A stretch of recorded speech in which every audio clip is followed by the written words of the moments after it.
అన్న మాకు పెన్షన్ రావట్లేదు అని ఎవరైనా జగన్మోహన్ రెడ్డి గారి దగ్గరికి వెళ్తే 3 ఏళ్ల తర్వాత మన ప్రభుత్వం వస్తుంది అప్పుడు ఇద్దాం.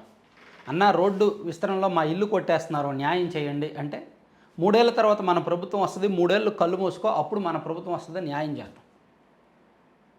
అన్న ఇదిగో మాకు పలానా పథకం రావట్లేదు 3 ఏళ్ల తర్వాత చూద్దాం. అన్న మా మీద కేసు పెట్టారు, అక్రమంగా కేసు పెట్టారు, 3 సంవత్సరాలు కళ్ళు మూసుకో మన ప్రభుత్వం అధికారంలోకి వస్తుంది అప్పుడు చూద్దాం న్యాయం చేద్దాం.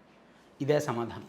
జగన్మోహన్ రెడ్డి గారి దగ్గరికి ఏ సమాధానం వెళ్తున్నా సంక్షేమ పథకాల గురించి కానీ, ఆర్థిక సమస్యల మీద కానీ, కుటుంబ సమస్యల మీద కానీ, సామాజిక సమస్యల మీద కానీ, లేదా ప్రభుత్వం చేస్తున్న అన్యాయం అక్రమం ఏ విషయంలో అయినా సరే జగన్మోహన్ రెడ్డి గారికి ఒక సబ్జెక్ట్ వెళ్తుంటే ఆయన దానికి చెప్తున్న ఏకైక సమాధానం 3 ఏళ్ళు కళ్ళు మూసుకో మన ప్రభుత్వం అధికారంలోకి వచ్చాక చేద్దాం. రాకపోతే ఆ తర్వాత ఇంకో 5 ఏళ్ళు కళ్ళు మూసుకోవాలా? ఇక్కడ వేరే మార్గాలు ఉన్నాయా లేవా?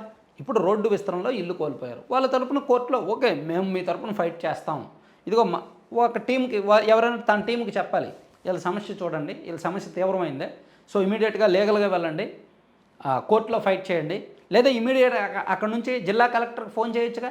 అట్లీస్ట్ అది సాల్వ్ అవుద్దో లేదో తను ప్రయత్నం చేయాలిగా. జిల్లా కలెక్టర్కి ఫోన్ చేసి ఏమండి కలెక్టర్ గారు ఇక్కడ ఈ సమస్య ఉంది, సో ఇమీడియట్గా పరిష్కరించండి, సో వీళ్ళందరూ బాధితులు ఇల్లు కోల్పోతున్నారు, ఇది కరెక్ట్ కాదు, సో మా ప్రభుత్వం వచ్చిన తర్వాత వీళ్ళకి మేము న్యాయం చేస్తాం, కానీ ఈలోగా మీ ప్రయత్నం మీరు చేయండి. సో ఇక్కడ సీరియస్నెస్ని ప్రభుత్వానికి చెప్పొచ్చు, లేదా వాళ్ళ తరపున తన లీగల్ టీంకి ఇమీడియట్గా కోర్టులో పిటిషన్ వేయండి అని చెప్పొచ్చా లేదా?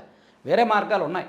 అలాగే ఎవరైనా బాధితులు ఎవరైనా కేసు పెట్టడానికి వెళ్తున్నారు, కేసు పెట్టారు ఇబ్బంది అంటే ప్రతి ఒక్కరికి ఇదే సమాధానం.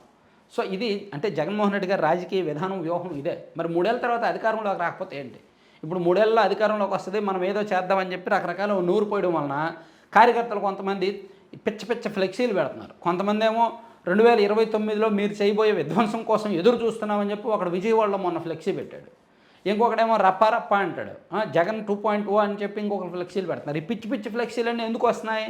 జగన్మోహన్ రెడ్డి గారు ఈ భరోసా ఇవ్వడం వల్లనే. నేను ఇక్కడ భరోసా ఇవ్వడాన్ని తప్పుపట్టట్లా, ఒక రాజకీయ పార్టీ ఉండాలి, ఆ ధీమా ఉండాలి. ఇప్పుడు కేఏ పాల్గొరు కూడా అదే అంటారు కదా, 175లో 173 మేమే గెలుస్తున్నాము, జస్ట్ మిగిలిన 2 జగన్మోహన్ రెడ్డి గారు చంద్రబాబు గారు అడిగారు కాబట్టి వదిలేసాము, లేకపోతే అవి కూడా మేమే గెలిచామని అన్నాడు ఆయన. అలాగే తెలంగాణ ఎన్నికలు జరుగుతున్నప్పుడు కూడా ప్రతిపక్షం కోసం వాళ్ళిద్దరూ ఫైట్ చేయాలి, ఆల్రెడీ అధికార పక్షం మాకు కన్ఫర్మ్ అయిపోయింది అన్నాడు ఆయన. అలాగే ఈ మాటలు కూడా ఉంటాయి, మీరు 3 ఏళ్ళు కళ్ళు మూసుకోండి 3 ఏళ్ళలో మనం అధికారంలోకి వస్తామని. ఎలా వస్తారు? 2024లో ఓడిపోవడానికి ఈ 2 సంవత్సరాల్లో ఏమైనా మారిందా?